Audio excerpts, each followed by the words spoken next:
Greetings and welcome to today's episode of Speak the Universe Listens. And today's topic is living your life as a miracle. And I have Teron joining me. Hey. Rodney. Hey. And Steven. Hey. Okay, so Steven, you want to open this topic today? Sure. Living a life as a miracle. I thought about this. It's a quote from Einstein, and it just made me really think about my life in a way of coming from a space of lack and just thinking like what it'll be like to just every day wake up and living my life as a miracle. So what was Einstein's quote? I can't remember exactly. Right. Per quote, but he said something along the lines of you can either live your life as a miracle or not, somewhere along like as if nothing is a miracle, or as if everything is a miracle, something like that. Something like that. Something like that. And so I thought about it. I was like, dang. I said that's pretty deep, and it just made me think about my life and how I want to live my life. I want to live my life as every day as a miracle, and it just made me think, moving forward, what areas of my life I can sort of shift and turn it into looking at it as a miracle versus, struggling. Yeah. See, I like this topic. When you sent it to us, I really spent like the next day kind of pondering it or whatever, and so I remember texting Rod, and I was like, I wonder what like the life of like a trillionaire prince in Dubai looks like. And then I started thinking, wow, the same way I wondered that, there's probably somebody also wondering the same thing, like, oh, I wonder how the life of like fill in the blank of somebody like that you deem normal, like, right. But to them that's like a miracle and a blessing. And so that's what I took it as. Like the minute I read, it's like, everything is literally a blessing or a miracle to somebody. Like even the circumstances that you feel, I guess, like are just mediocre. That's a huge miracle for somebody, like, because there's always somebody that's like, hey, I want to create that, and seeing you have it lets them know that they can create it as well. I think when you look at life like it's a miracle, it opens up more possibilities and more things to create, and it gives you more creativity, because everything don't have to be what we think it should be. True. It could be a miracle. Right. Yeah, and I look at miracles in a couple of different ways, but I think a lot of times when we hear the word miracle, we think of scarcity. Like it's not that many. Like a miracle is something that happens periodically, once in a blue moon. And so if I think about it like that, then I've done like exercises where I'm like, okay, well, I'm going to see a miracle today.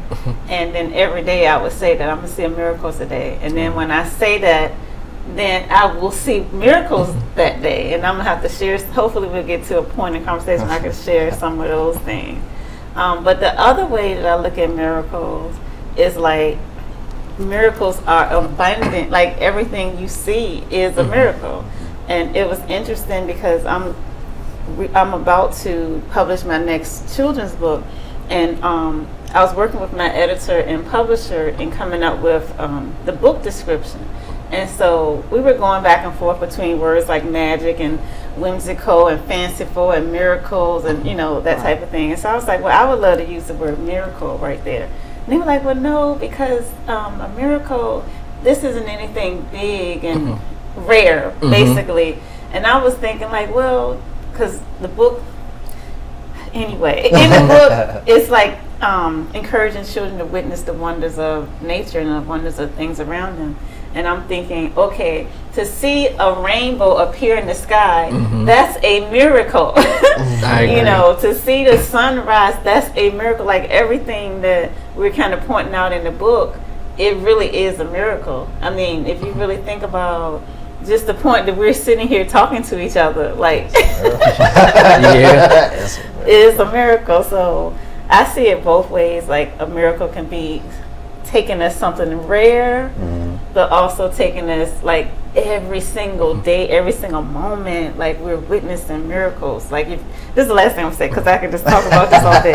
But you know, like sometimes I think about like how in the world are we sitting on a ball that's flying through the sky, Right. rotating around a big orange flame, and we don't even know that we're moving. Like really. Yeah. Actually, it's really funny that you talked about Earth too, because I told you I've been obsessed like randomly like researching random things, and so like the newest miracle that I now want to call a miracle is the idea. Okay, so the Yellowstone Park actually sits on a volcano that is actually like, if it ever erupted, could like destroy all of North America, but at the same time, it's the beauty and it's always so calm and peaceful there for everyone.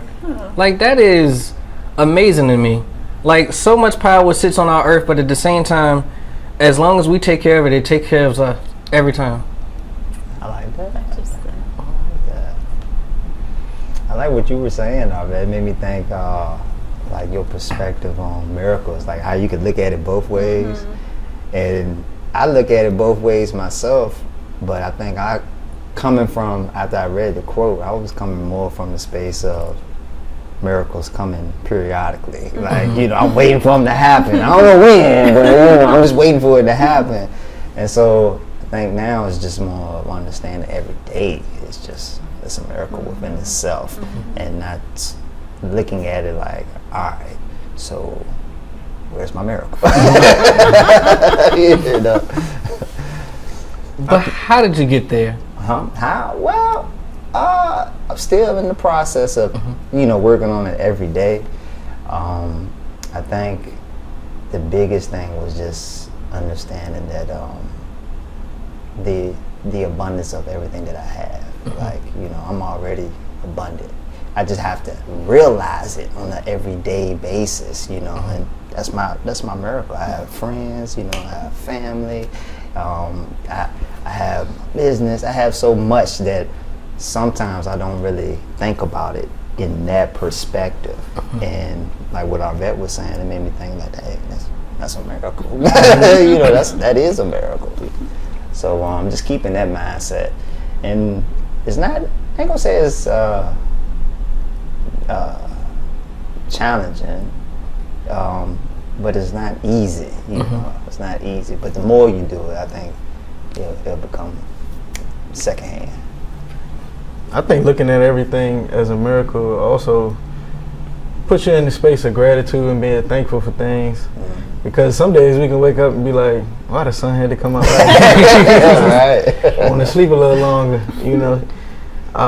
But yeah, it puts you in the space of gratitude when you realize, hey, it's a miracle that I got up, a miracle that the sun came up, that I'm able to get in my car and do whatever, you know. Puts you in the space of being thankful for it all. Yeah, so Naveh, you also said something too that you said it in passing, but it is a miracle that we talk. And I think me and you discussed it on the other day. Like the miracle of how languages is passed along. Like to this day, I don't think anybody can like really put one like clear theory on like, all right, it started here and then it went from here. But at the same time, we all know how to communicate with each other. Like that's just like, how else can you describe that? Right. Like literally somebody from California could meet you tomorrow and y'all will be able to communicate and live completely different lives. On the other side of it. Yeah, true. What I was ready to say? I was ready to say something. Something hit my mind. That's right off the tip of my tongue. So, right off the tip of my tongue. It's gonna come to me in a second. It's gonna come to me. But I think too, so my new thing that I'm starting to say out loud is the whole concept of living heaven on earth. So that's what I'm here to do, is to actually live my heaven while I'm on earth. And hopefully in me doing that, it will affect people, a lot of people, a bunch of people, to do the same thing. And so just being in that space of like everything is just wonderful and beautiful like all the time. So like I think I'm shifting from like there was a time when I thought certain things were impossible. Like might think ending world hunger might be impossible, or that abuse could stop for everyone. That would be impossible, or ending war for everyone would be impossible. But now I don't think that at all. Like I totally don't think that. I feel like that's like within my lifetime of possibility. And I think the more people that start believing that, the more it will likely happen. And I remember not too long, maybe like a year ago, I had seen this sign on the highway, and it say, "Imagine a world with no cancer." And so I was like, oh, like I had never thought of that before. But once I was able to think of that, I just started imagining all kinds of things that I never thought of before. Like just never thought that this was in the realm of possibilities. But the more I think about things that are not possible being possible, the more they feel possible to me. And so, but one thing that I'm becoming so clear on is just how we literally create our experiences. Like literally create our experiences. And so when I start talking about, everything is a miracle and looking for miracles in my everyday life, it's really me just choosing, I want this. I want this. This is what I put my effort on or my energy on, and then it shows up. And however, I like being surprised. So I don't always identify what I want the miracle to be, but I'm just like, okay, I'm looking for my miracle, and I'm just keeping my eyes open and seeing the miracle. But this is not a miracle. Well, depends on how you look at it. So the other day, my husband came home and he was like, "You're not going to believe what happened." And I said, "What?" He was like, "So I was in the gym and I had my workout gloves and I had a drink and I put them on the counter, and then I went to the restroom. I wasn't gone 2 minutes. I come back, somebody stole my gloves." Can you believe it? Somebody stole my gloves. Doesn't make any sense. I wasn't gone 2 minutes and they stole my gloves. And so I was like, well, if you're sure that they stole your gloves, then they did. But why don't you open yourself to the possibility that someone maybe thought that they were their gloves. They took the gloves and then they got in their car and was like, "Dang it, here go my gloves. Whose gloves are these?" And he was kind of like, "Yeah, right, okay, I'll do that." So he went to the gym, I guess like about 2 days later. He was like, "You're not going to believe this. I have my gloves. They were in the same place where I left them. Someone put them back." See? And so like I'm very intentional about what I say happened. Instead of always, a lot of times in my life, I've always wanted to say bad things were happening to me. Can you believe that person did this to me? Can you believe this person said this to me? Can you believe this happened to me? Can you, And so I'm very intentional about changing the storyline that I'm putting behind it, because the truth is I don't know why this thing happened. And when I say it happened because, they don't like women, or whatever the case I might make up, I made that story up. So why not make up a story that would be for my benefit? And so that's what I'm intentional about doing. Okay. I can ride with that. See, I'm intentional, like now, more on, because I talk to myself. I tell everybody I talk to myself. But I'm more intentional on what I'm saying. And so I don't talk as much to myself. I quiet my mind. And I notice that I'm very intentional on everything that I'm saying, because my thought process is like, words are spells. And so if whatever you're saying, you're going to create it. So I'm like, I'm sitting back and I'm saying to myself, "Hey, this person pissed me off at work today." Now my whole day is evolved around this person pissing me off. So I'm very, very intentional on what I want to create, like what you were saying. And I noticed it's a big difference when I do that. It's a huge difference, and I think that's my miracle. Like, I can't create that, but I have to be in that space of knowing that I'm able to create that. Yeah, you see. So I want to pick up on that too, because so I found in myself, it's a lot easier for me to do that if somebody else says something. Like if somebody says something that like maybe sounds like it's a lower vibration, a little negative, I'm easily able to like say, well, no, what about this? But for some reason, if I'm telling myself that story, that's just what it is in that moment. You know, and it's like, But if they cut me off, they cut me off. That's just what it is. So I want to get better at that.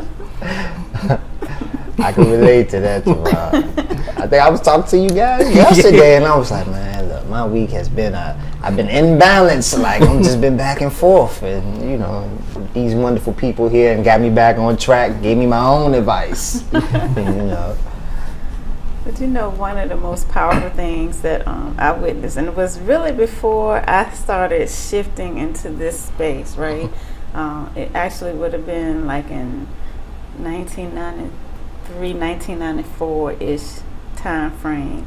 I had, and I'm sure I shared this story before, but I had applied for a job, and basically I didn't get it. I didn't get the job. And so they were like, you didn't get the job.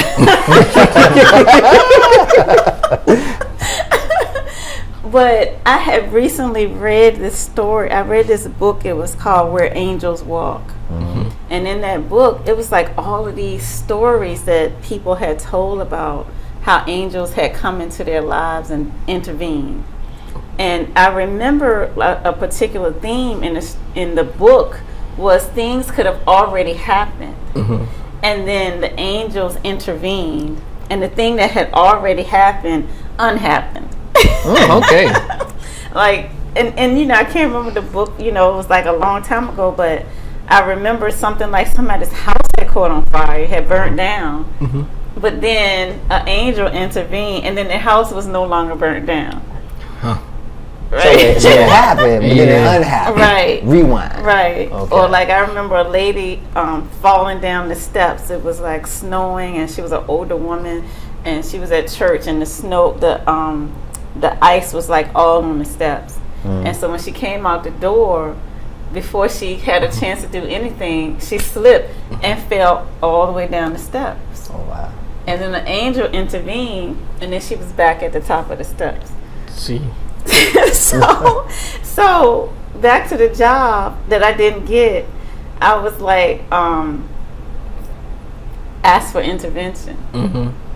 And next thing I know, they were calling me saying, you got the job. And so like from that, I'm like, okay, just because it seems like it's a done deal, it doesn't mean it's a done deal. Like, you still can go in and have what you want versus cementing in the ideal that this is not in the cards for you.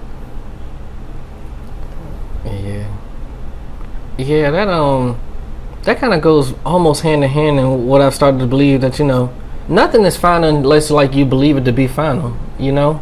So I guess, like you said, everything does have the ability to change. And I know I'd always like jokingly say, like, you know, if we just decide that the color green is now blue, then that's just what it is. So it's just, you know, yeah, like nothing is final but your mindset, I guess. That's funny you said something about that. I have a similar story to that. It was one job. I was trying to get onto this job for I don't know how long, and I worked there before. And so when I worked there before, I was there for a short time. I was young, you know, and I quit the job. And then got older. I was like, man, I want to get back onto this job. So sit back, put in the application. First time, got denied. Put in another one. And this is like over years' time, right? Finally, got an interview. Go for the interview. Got the job. Then I sit back, I'm like, found something else that beat that job that I always wanted. And I'm like, dang, man. I said, I do want the job, but this one a little bit better. A little bit better, man. But I remember that though. It made me think like, dang, I got what I wanted, and I got everything that I asked for, and then I went after it, just like persistent with it, and I finally got it. And then when I got it, it was crazy how my mind changed, and I wanted something else. So it made me think like, hey, I get everything that I asked for, and sometimes you get what you ask for, but then when you get what you ask for, is it really what you want? Is it really what you want?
So have you had any miracles that happened to you this week? Just in general, anybody? Yeah, well, I guess based off this conversation, everything that has happened in my life thus far has been a miracle. But also, I was driving this week, and I remember being like stuck in traffic. So I got stuck in traffic a couple days this week now because something was happening downtown. There was one day I needed to get home because I wanted to try. My apartment was getting inspected, and I wanted to try and beat them there or whatever because I wanted to be present. However, like the traffic was just backed up. Somehow I just got there like way faster than I normally would. Like, given there was no inspection, but still, I got there way faster than I normally would. So I guess my arrival was just in itself a miracle because, it was, well, if y'all could have seen that traffic, y'all would understand. There was no defeating it. The next day, I left work at 3:30 and I didn't get home to 5:30. So, like, the traffic, this week has just been like we live in New York or something. Wow. Oh, wow.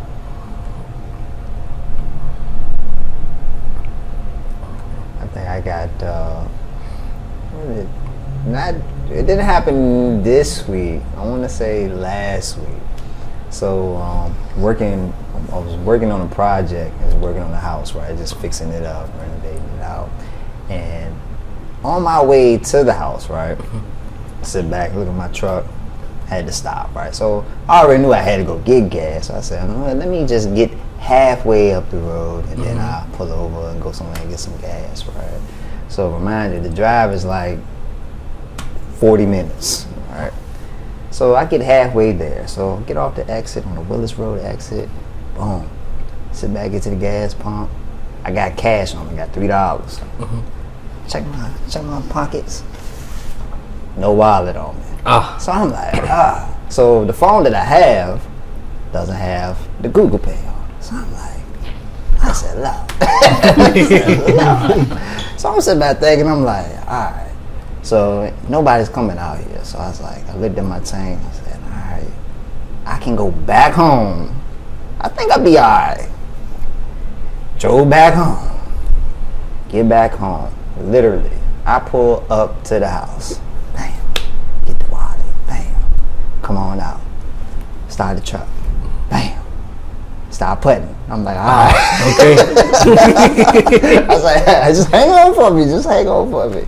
And luckily, as soon as I got to the pump, it cut clean off. Like I had it in reverse and it cut off on me.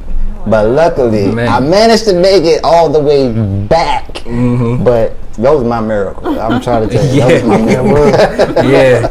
Everybody think they know their gas tank. So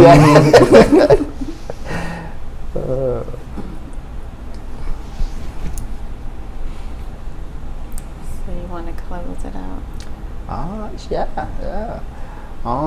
I would say, from what we talked about today, just think about your life in a different perspective. Moving forward, every day is a miracle, and who knows, your miracle, instead of you waiting for it, is already here. So just change your perspective on how you look at it, and hopefully we helped you all out a little bit today. Yeah, and I would just say, always to remember that your life is viewed as a miracle to somebody else as well. So even, on your lowest of days, just know that you are blessed and somebody sees you as blessed. And as long as they see you as blessed, you can also feel that way. All right. Well, thank you. That was a good topic, Stephen. All right. Thank you guys for joining us. And we look forward to seeing you again next week. And I hope your week is filled with miracles that you notice. Until then, this is Arvette. This is Steve. Right. Teron. Bye.